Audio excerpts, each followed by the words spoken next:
Mac, I often think about how from maybe 6th grade through senior year, and even beyond that, like 5 or 6 years past that, I was Okay. a real piece of shit. I didn't really I would not like myself if I, like, went back and met myself.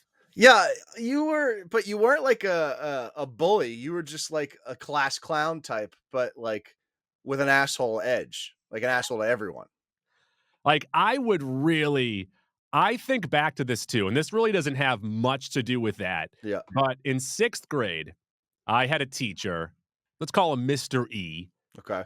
Like, it's a mystery, it's an enigma, if you will. Oh, Let's fucking end the podcast right there.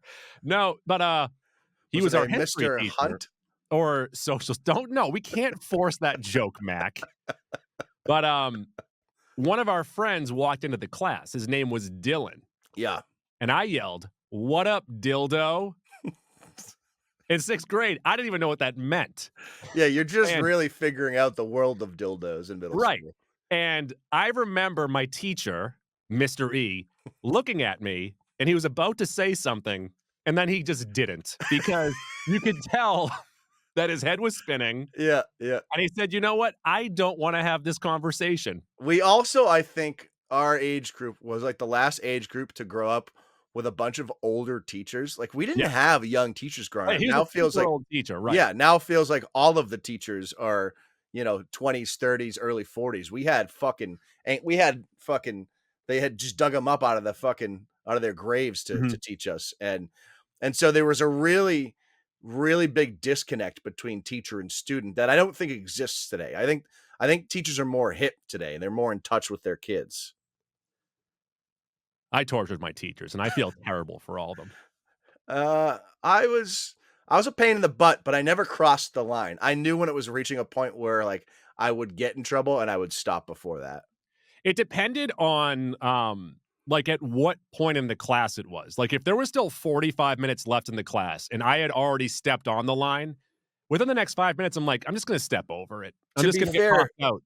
to be fair as well, I was a much better student than you. I was a horrible And student. so I think they would tolerate my type more than your type, who was not only ruining the class, but you weren't learning anything either. Let's not say ruining. I wasn't adding to the class. Let's say it like that. Okay. You can frame it that way.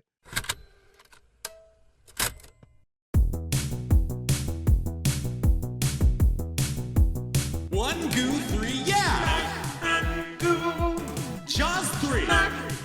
Goo. King of Queens. Goo. Meryl Streep. Entertainment. I'm Goo. And I'm Mac. And we are the Mac and Goo program. We bring you friendship and more friendship. Yeah. Yeah. Today is another dive into the biggest movie on the planet in a while. Mhm. Truth be told, Goo is more excited about this than I, Yes. but it's worth doing because the episode is I don't know, the movie's just so big. It's about to become quite literally on the books the greatest R-rated movie of all time. When I said to Mac, I have an episode idea and this is it, he said, I'm not really into it. And then I said, you don't have to do anything for the episode. And he said, I'm in. Count me in. Immediately. I'll Count show me up. in. And this episode it's pretty much a bunch of Mount Rushmores. What's that? The best 4 things. I'll give you a category, and then we just spout off the 4 for Deadpool and Wolverine. And I thought it would either be right now or in a couple months when it hits VOD of like the best time to dive into it, because there's a good chance that on Monday, this is no longer the #1 movie in the world. Yep. Yeah. Alien Romulus hits theaters this week and is getting it was inflated at first. It debuted with a 97% on Rotten Tomatoes, and now it's down to like 80. But But that's still pretty good. pretty good for Yeah. the genre, for the franchise, who has had some missteps over the years. Truth be told, I thought both movies that came out last decade were pretty solid, like solid entries into the franchise. This one I think is getting back into the more horror type thing that you saw in the original movie, Mhm. and it is set in between Alien and Aliens, so that leads you to believe it's going to be a better quality film than a prequel or a sequel. So as of right now, Deadpool and Wolverine has already made $1.048 billion. And after this weekend, where it is projected to make another 30 to 35 in its fourth week, it is possible that it could pass Joker as the highest grossing R-rated movie of all time. Yeah, it needs almost exactly 31 million Mhm. more to get there. And even if it doesn't do it this week, it'll do it by midweek next week. I also looked it up yesterday that it looks like Deadpool and Wolverine is going to hit VOD for the first time on September 9th. So Yep. that's still quite a bit away. Yeah, that's still 3 weeks away. Yeah, and that So also that makes sense to me because the next big tentpole movie comes out on September 8th. it's also one of those movies that um, isn't as big an epic as, say, like Endgame or Infinity War. Yeah. So you're not going to have people going to the theater for months for it. Mhm. It gets its couple months, it gets in, it makes its money, and it's gone. And you are going to get a fresh amount of people to watch it at a home in September. Whereas, like, you could leave it in theaters for all of September, it would make a few $1,000,000, but I think you're going to make more on video on demand. And then, like we said, it is projected to lose to Alien Romulus this weekend, which is projected at 45 to 50 million in its opening weekend. But keep this in mind, Covenant in 2017 only made 36.1 in its opening weekend. Yeah, but that didn't have the media teasers this one's been getting. The last couple days, everyone's talking about how good of a movie this is and how fitting of an entry it is in the Alien franchise. So But this also, has more hype. And Fede Alvarez has also done a couple great things so far. So I think that helps it. yeah, but Covenant had Danny McBride. It sure did. Why are you laughing at me? That's a good point by me.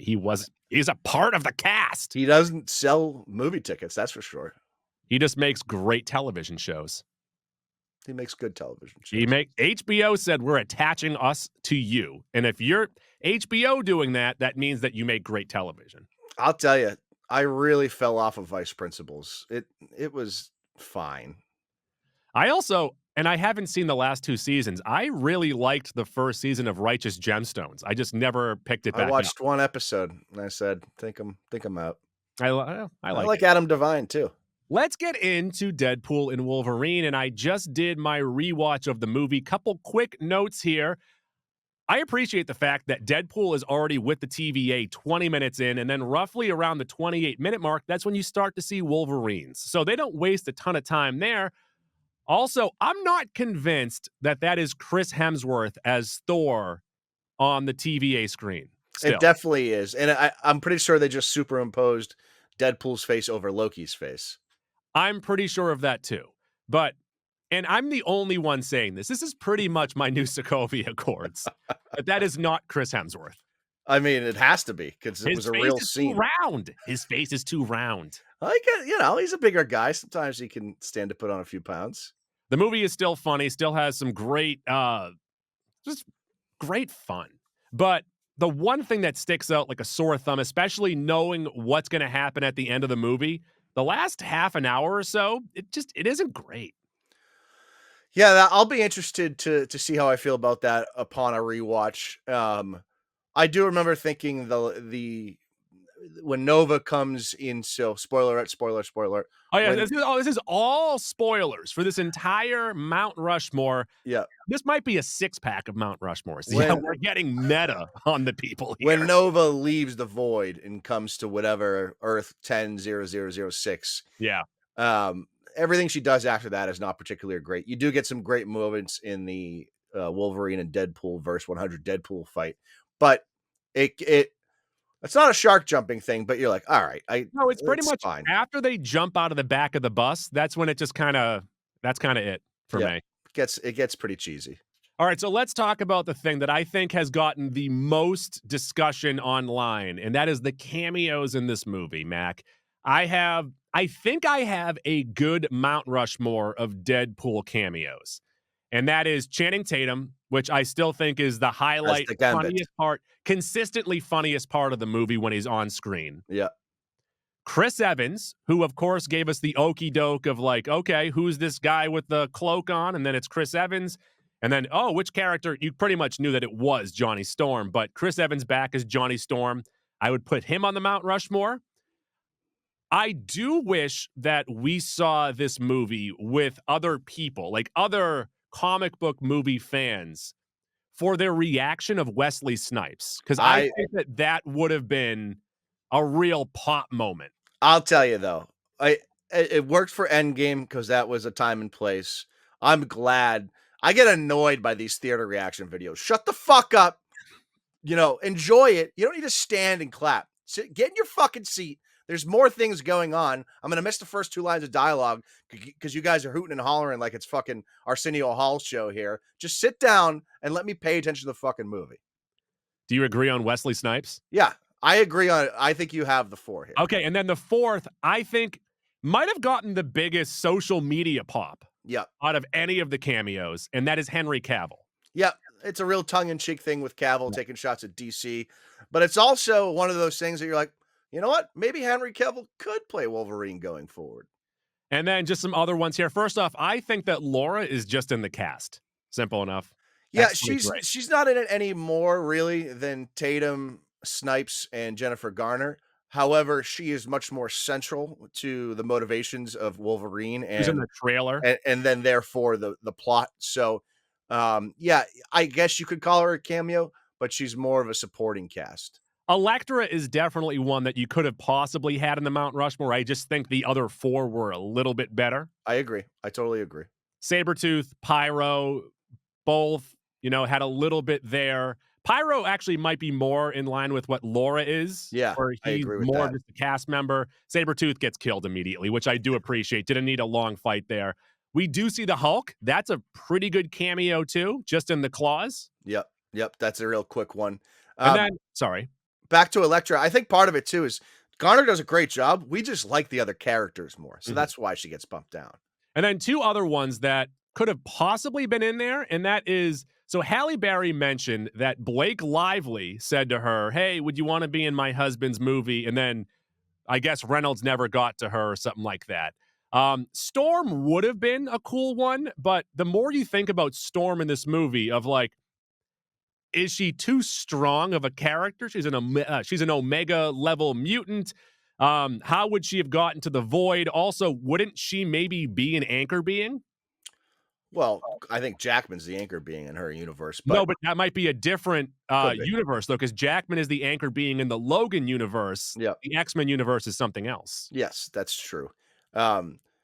You're 100% right about how powerful she is. However, the cinematic versions have never made her super powerful, which is bizarre. So do you think that she should have popped in there and killed Cassandra Nova? Well, you remember early on last year, she tweeted out a really bizarre photo of her like petting a cat. And we were like, we weren't sure. Yeah. Is she going to pop up in The Flash? Is she going to be in Deadpool and Wolverine? Turns out the answer was neither. So I don't know. She was just fucking with us. And I do appreciate you bringing up The Flash because I think that movie played a hand in this next guy not being in the movie because he was asked, and that is Nicolas Cage, who Reynolds did ask, but he's like, yeah, no thanks. And of course, he would have been in there as the Ghost Rider, but I think because Cage played Superman in The Flash, and he didn't really like how it came out, he just said no to this. I don't know if that information is correct. From my understanding, and this I have a point towards the end.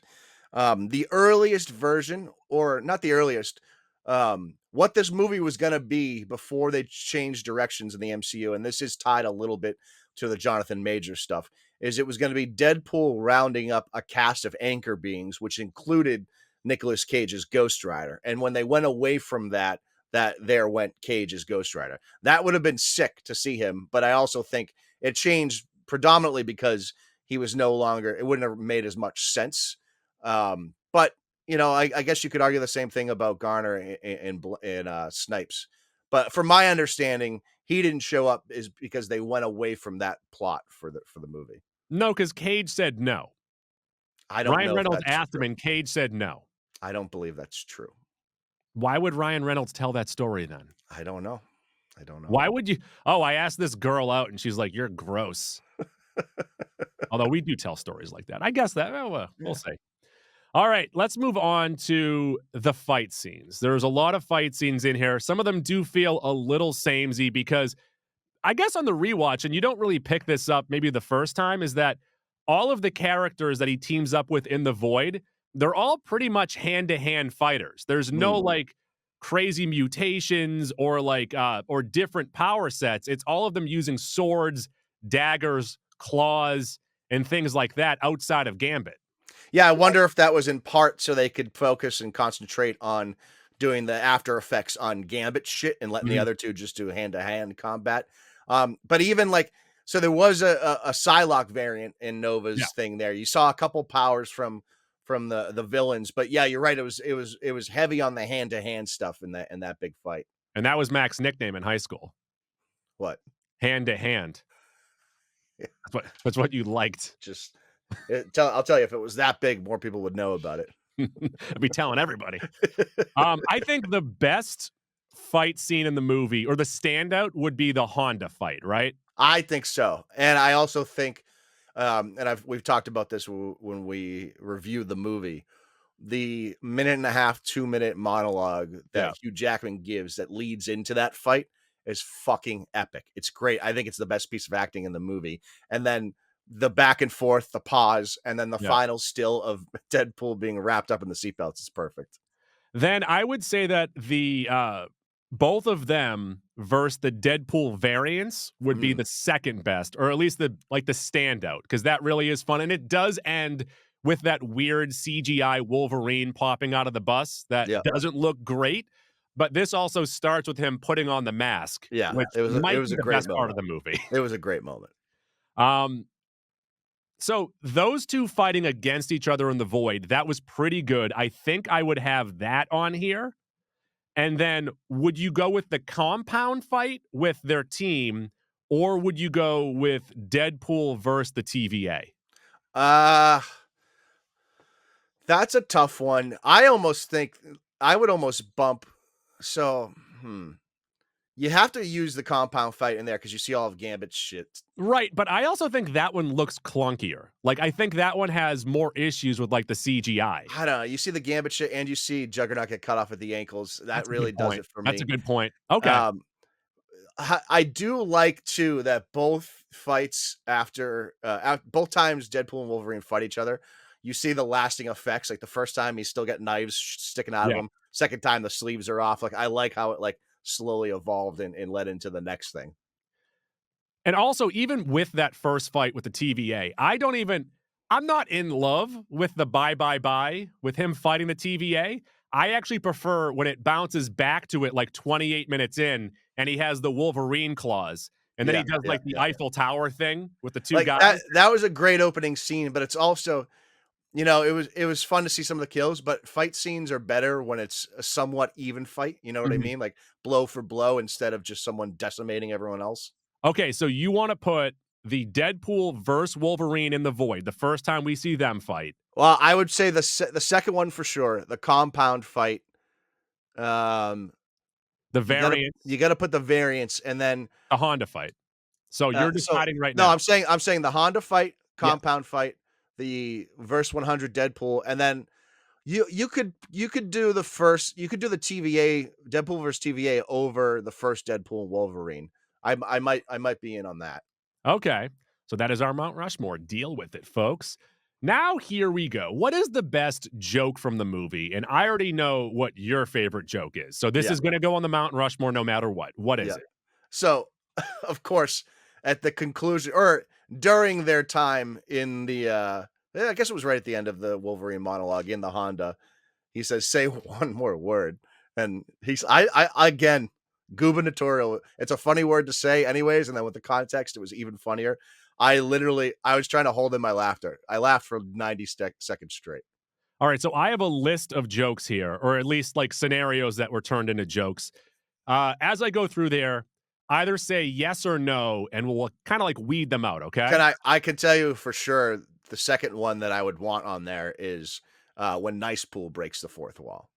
Okay, so we'll get to that in 1 second. At the beginning, when he's at his birthday party, there is a bearded character there, and he tries to say something, and Deadpool cuts him off because he doesn't want to pay the extra. Yeah. He That's pretty also good. starts the conversation with him by just saying hot button issues. Yeah. It's pretty funny.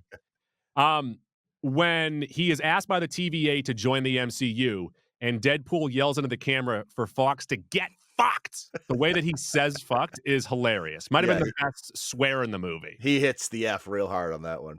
When he's harassing the TVA worker, and then when the TVA worker said that he's calling HR, and then Deadpool said, "Does your wife work in HR?" I don't know why that's a really funny line to me. Like, are you calling your wife? Yeah. Everything when he's talking to his little gang in the void there about let's get Magneto. Oh, he's dead. Well, let's get his helmet. Fuck! That's another really good one, That too. is a good swear, yeah. Deadpool to Cavill when he says, we'll treat you better than those shit fucks down the street.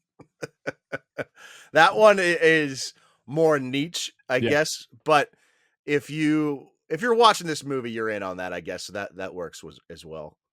This one might not be the best joke, but this might have made me laugh the hardest the first time I heard it. I think this is the hardest you laughed in the theater. Yes, is when Deadpool sees Eliath and he says, "Eliath from Loki season 1, episode 5?" The whole post-credit thing with Chris Evans when he points out that Chris Evans actually did say this, and maybe those are two separate jokes, but we'll add that into one. Yeah, because Andrew Nova. It was funny in the moment, and like watching him get his skin ripped off was funny. But then when they come back to it and you find out he did actually say it, it was like, oh, that was worth it. And also him saying bald hell, like really made me laugh too. I think that one might be on there. So okay. I'm that'll not add, opposed to that. Okay. Okay. So Wolverine and Deadpool are having a conversation, and Deadpool finishes what he's saying, and it's a full paragraph after he said that his roommate's name is Blind Al. And Wolverine looks at him and says, "You call your roommate Blind Al?" Really funny to me. That might not make it, but still. Deadpool says, "This is Logan. He's usually shirtless, but he's let himself go after the divorce." That I didn't even realize that he got divorced from that old lady. Yeah, so little older lady. He's pretty old himself. Yeah, well, I think there was a 15-year age gap. He married this woman who I believe was also an actress. Yeah. Before he was ever famous. They got married like in the mid 90s. And I think he was like 25 or 30 when they got married, and she was like 45 or something like that. Mm-hmm. And so now that he's in his 50s, she's like 70, and they just got recently divorced. So that's a really good joke. That one might be on there too. This next one, I can only say half of the joke, and we're not going to put it on the Mount Rushmore, even though it might have been the funniest line in the movie. Of when Deadpool says to Blade, "I thought you were retarded." And then Blade responds back with something that that's right. might have been the funniest line of the movie, but we're not going to put it on there. Yeah, having you're right. That probably does deserve to be on there. Anything that Gambit says to Deadpool and Deadpool responds back with, the entire thing is so funny. And he also asked if his dialect coach is a minion. Yeah, and then he made the sling blade joke too. I think that's the name of the movie. That was pretty good. And Gambit said, "I ain't know my daddy, but I shot out of his dick ready."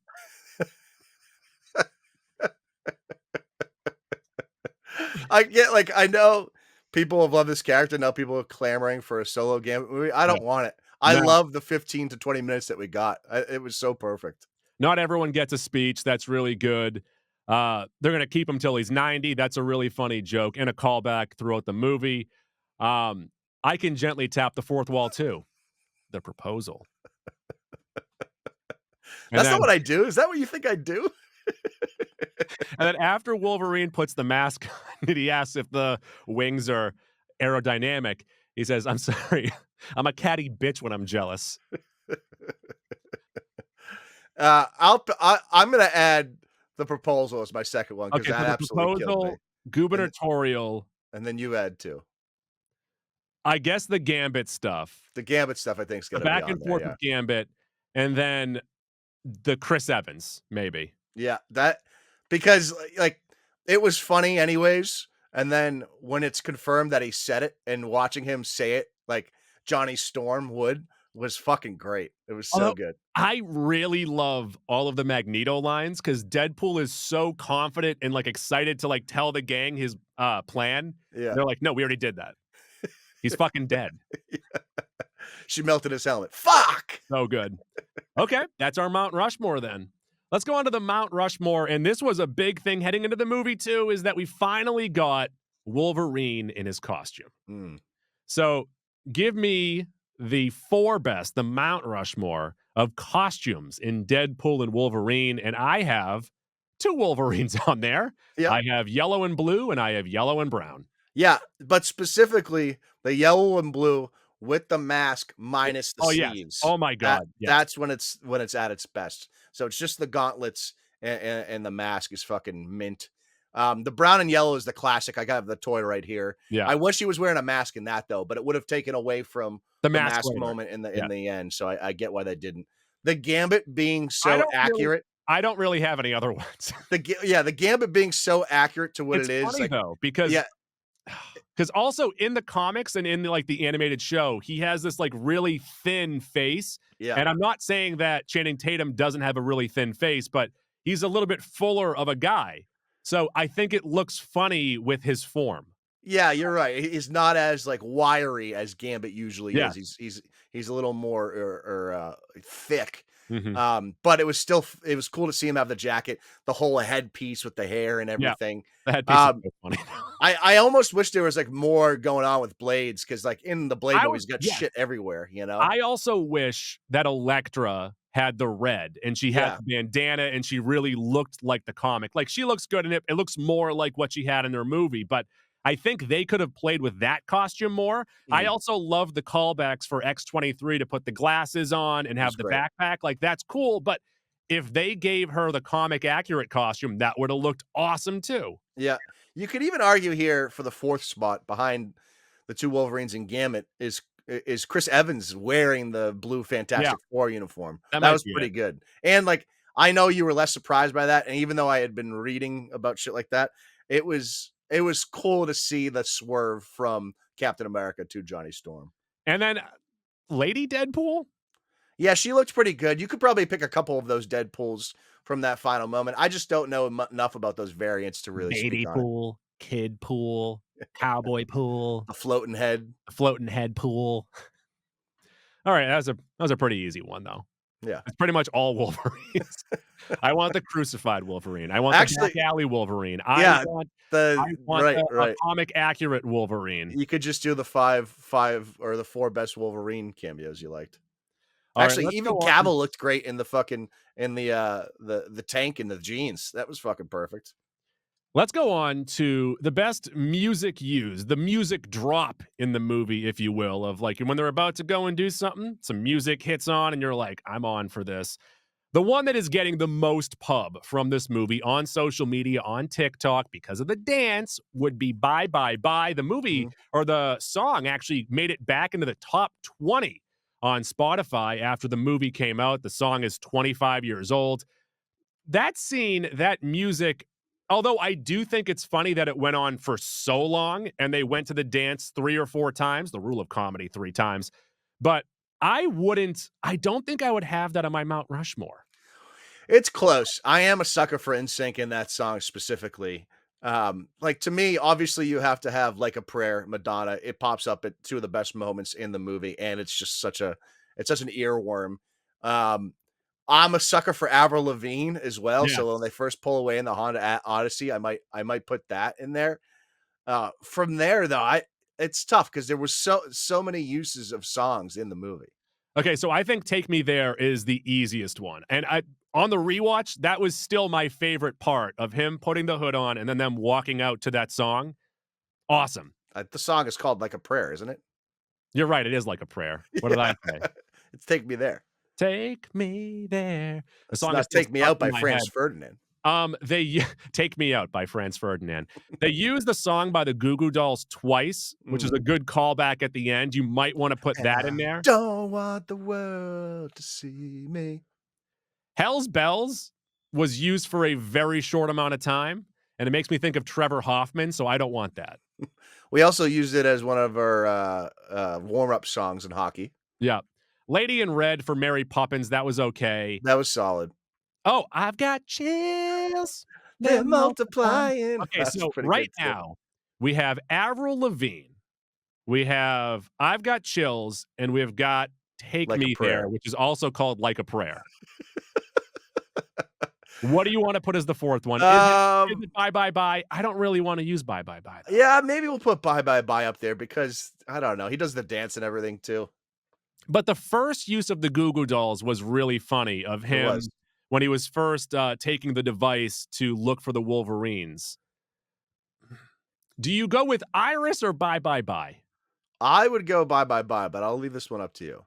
We'll go Bye Bye Bye. All right. 'Cause just that's what everyone wants, and Yeah, we're here and for everyone. We're like some the great movie, we're here to please people, we're not here to reinvent the wheel. and it also, The like, wheel is already perfect, it you rolls. you gotta give it credit for immediately addressing that Logan stuff and actually doing it in a way that was palatable, which I don't think was on any of our bingo cards for the movie.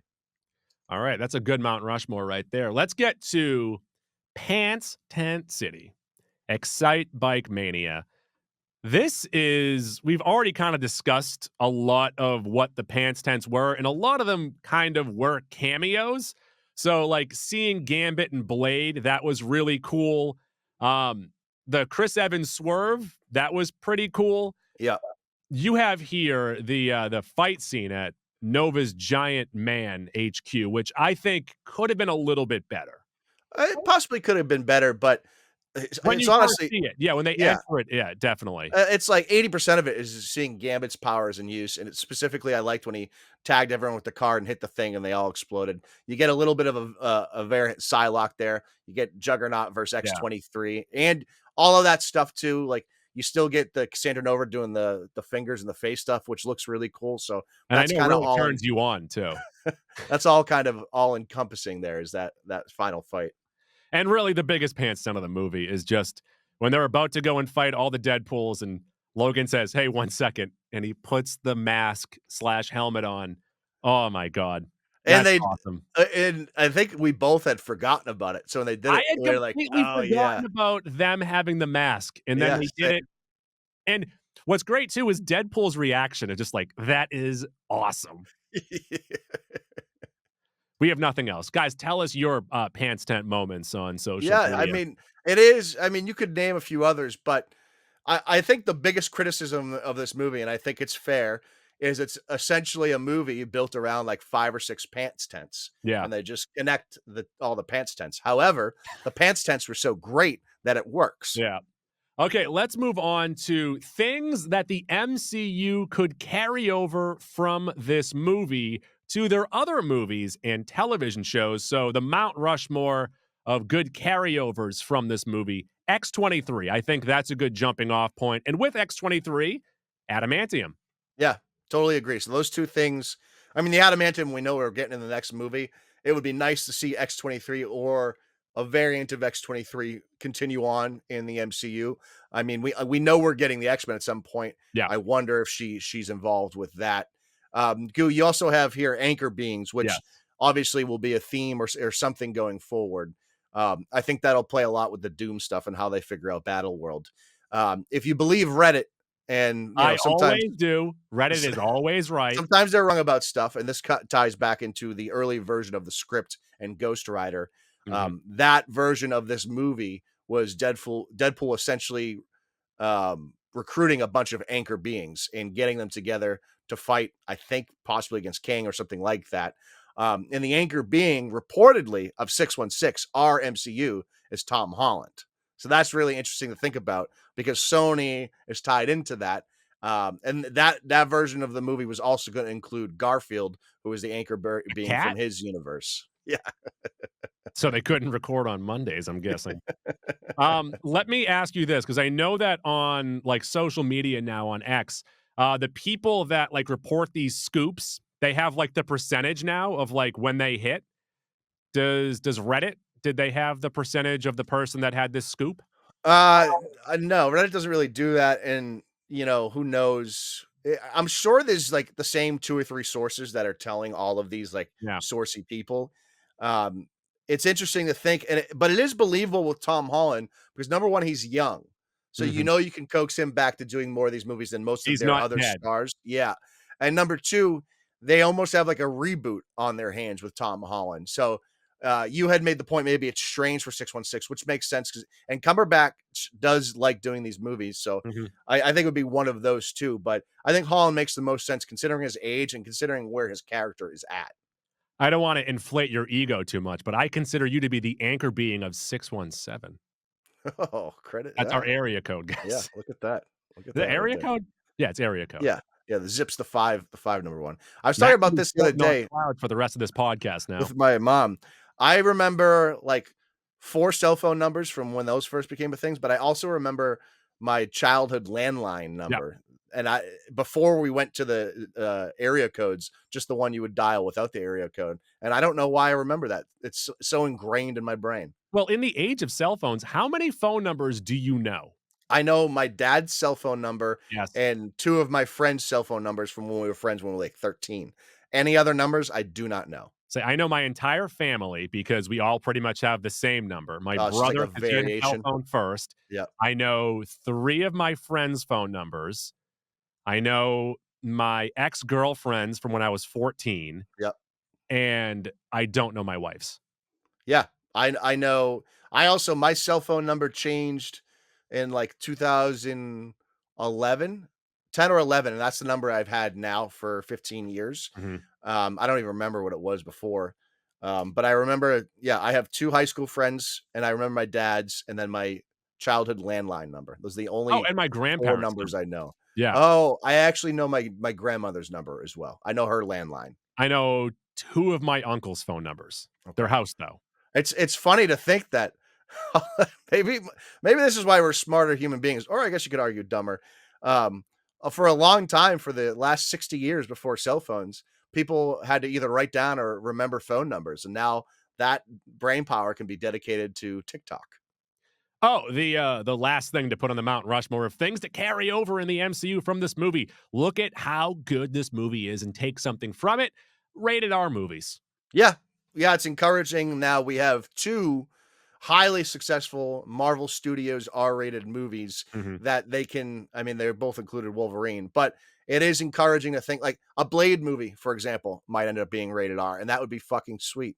May I kickflip off of this? May I do a Yeah. Christ dare, if you will? Yes, please. What they should not do, though, is look at the humor of this movie, the type of meta humor that you have in Deadpool and Wolverine or any Deadpool movie. They should not carry that over to their other movies. No, and I don't think they're planning on it.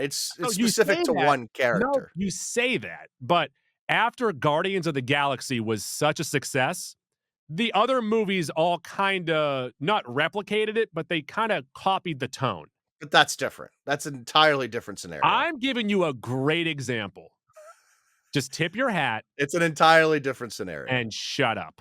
And um I mean, they tried a little bit with the Avengers, but it was so based on Tony Stark that there wasn't a ton of other people to bounce it off of. So, I think we just nailed those Mount Rushmores. That's a yeah, but six-pack of Mount Rushmores. credit Deadpool and Wolverine Mount Rushmores. credit to Goo. Credit to me. Let's get And Maxac could be anything it could be about. And this week, couple announcements here. Thank you to everyone who participated in our giveaway on social media. We cannot do it on the show because FCC, but we can do it on the social media. So what you want to do is for our mid-month, midweek, midday giveaways, you want to follow us on X and Instagram. You know, it's funny when I said it to myself earlier, I went the other way. I said midday, midweek, mid-month giveaway. No, But you start with the big the one. way and go you down. said it sounds better. It rolls off the tongue better. Yeah, you start with the big one, you go down a little bit Mid-month, smaller. midweek, midday giveaway. I'm hoping to have more of those. That'd be Yeah. great. That'd be nice. Yes. And then also the announcements for the show. We just had our Seinfeld trivia part 2 at Idle Oh, Hands Craft Ales, yeah. 89 Commercial Street, Malta, Massachusetts. Yes, Mac? We almost had a perfect game, and Oh, then we that did. team didn't win. We have yet to have a perfect game at trivia. It's been real close a couple times, or maybe we did. I feel like I would have taken note if there was a perfect game. We usually get 1 or 2 to trip people up, but another competitive outing at Mac and Goo Trivia. But I will tell you this is that we'll be back at Idle Hands Craft Ales, 89 Commercial Street, Malta, Massachusetts on September 18th with Saturday Night Live trivia. And that could mean literally anything. Or it could mean that every answer is Chris Kattan. I'll tell you, knowing that Goo is creating a Saturday Night Live trivia, you as a listener out there, if you plan on coming, go back and watch every Chris Kattan skit. Well, it's celebrating its 50th year on the air, so might as well do that one here. What? It came out in 74? I thought it was 75. 77. It's Okay. 75. Okay, 75. Wow. For some reason, I thought it was 77. Is Halloween 77? Halloween is 77. Okay, maybe that's, I don't know That was why I the would. first year that we celebrated the holiday of Halloween. Yeah. Oh, other news. Yes. I think we can announce this because we talked about it enough. I think we're gonna restart the Goovy Vault for some older years. Oh, yes. We went back to actually 1985, and Mhm. all those available are on the channel, 1985 all the way up and through current times. I think we've talked ourselves into going back before 85 and doing some of those years. Yes, maybe go back to 1980. I think that might be what we do. Also, speaking of the Goovy Vault, maybe we'll start watching some more of those movies that won, and we can do some more individual episodes. And jumping off of that, let me do a little ollie. Next week, so we're going to start with the news dump at the top of the week. At the end of the week, we're doing Waterworld. Which, of course, won the Goovy Vault for 1994. It did not, and it was 1995. Damn it! I've been off at my years lately. Yeah, Fuck. you're not very good at this. I used to be. And actually, the week after that, we'll start with the dump at the beginning of the week, and then we'll go to the movie that did not win for 1988, and that is Beetlejuice. I would have said 89 for Beetlejuice, so I'm 0 for 2 today. I should have let you fill in the year first. Well, what won for 88? 88, what did win for 88? Die Hard. Oh, that makes sense. And we've already spoken about Die Hard. Yeah, and 89 was Batman, I'm assuming. Yes. 87 was The Princess Bride. 86 was Aliens. 85 was Back to the Future. What was 90? 1990 was, I know the final four was Home Alone, Turtles. What won for? Oh, Goodfellas. We already talked about Goodfellas. Oh, yep. 91 was 91 Silence of the was Lambs, I Silence of think. the Lambs. 92 was My Cousin Vinny. We have not gotten to that one yet. That'll be a good one, too. Jurassic Park in 93. 94. Was that Pulp Fiction or was it Shawshank? Shawshank, I'm assuming, one. We'll have to go back and look. Yeah.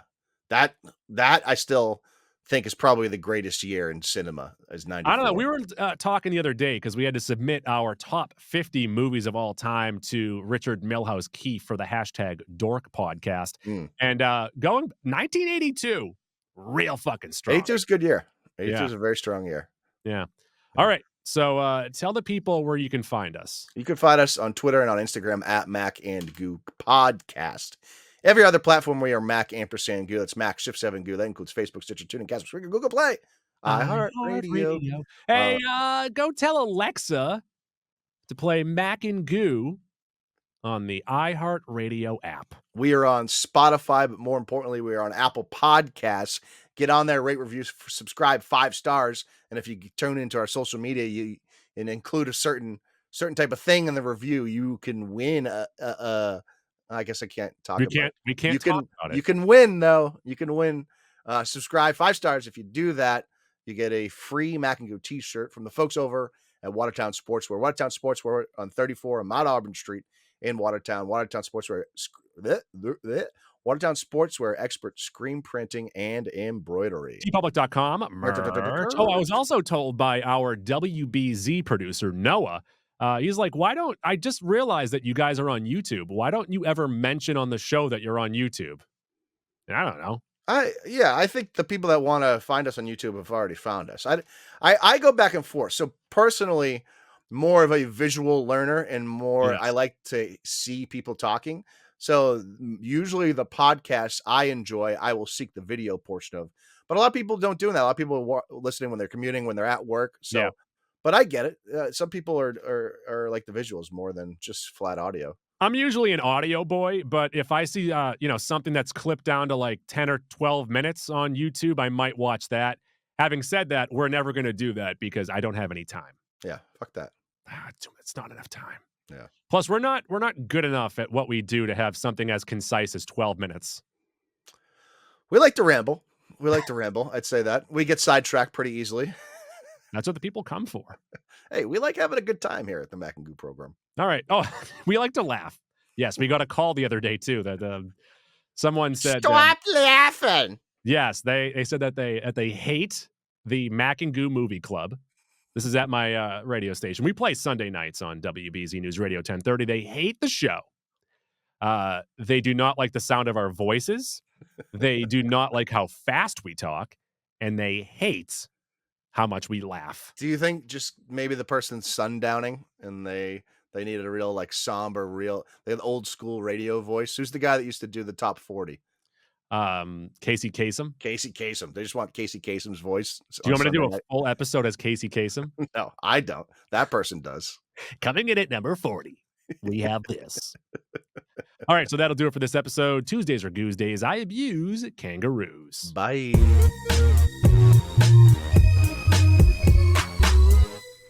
Please flip the cassette over to side B to continue the adventure. Now it's time for girls jumping on trampolines.